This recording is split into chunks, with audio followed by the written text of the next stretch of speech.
এইটা একটা পুকুর হনুমান মন্দিরের, খুব সুন্দর, না দেখলে বিশ্বাস করবেন না।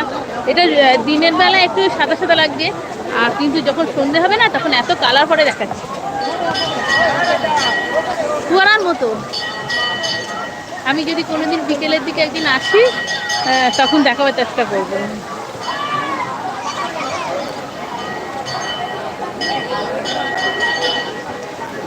हमारा तो जगह जानपुर कब तक एसेছো? कहाँ से आए आप? कहाँ से आया? हम लोग शामनगर से आए हैं। रामनगर से पूजा दे दिया? हाँ, पूजा दे रहा है। ये रात को देखा नहीं, कभी देखा रात को? रात को इतना सुंदर लाइट पड़ता है ना, लाइट पर ना। हाँ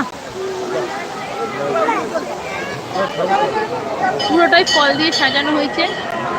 আর এটা হচ্ছে বাগান।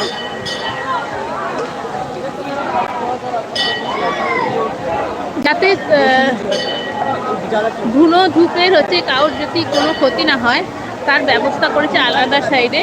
এখানে ধূপ ধুনো দেওয়ার, ধূপ মোমবাতি দেওয়ার ব্যবস্থা, খুব সুন্দরভাবে সিস্টেম মতন পুজো হচ্ছে।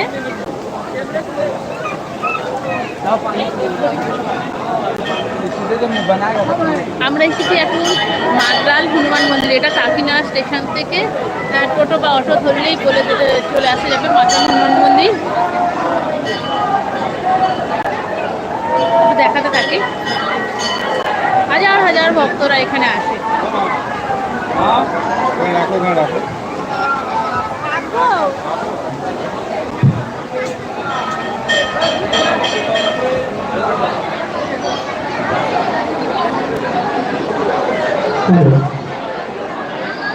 যে ভক্তরা গাড়ি নিয়ে ঢুকছেন তাদেরকে অনুরোধ করা হচ্ছে যে আপনারা আমাদের গাড়ি নিতে আগে যে রাস্তা আছে সেখানে গাড়ি নিয়ে লাগবে, গাড়ি নিয়ে মন্দিরে ঢুকবেন না।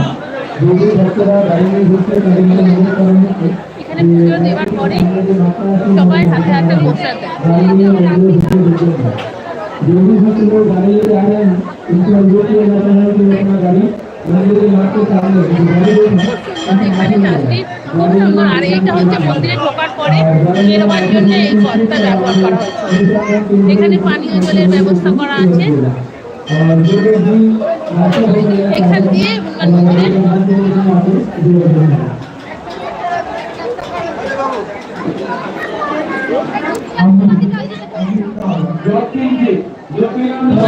বেরোবার পথ এখান দিয়ে পাহাড়ে বেরোবার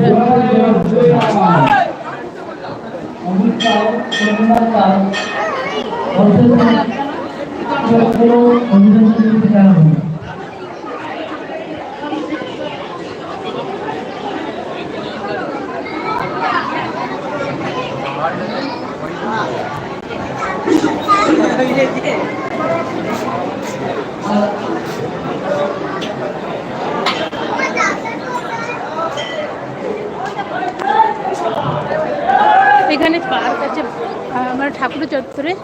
আর ওইখানে অন্নপূর্ণা মন্দির। আমি অন্নপূর্ণা মন্দিরটা একটু পরে দেখাবো, এই দিকটা দেখাবার ব্যবস্থা করছি।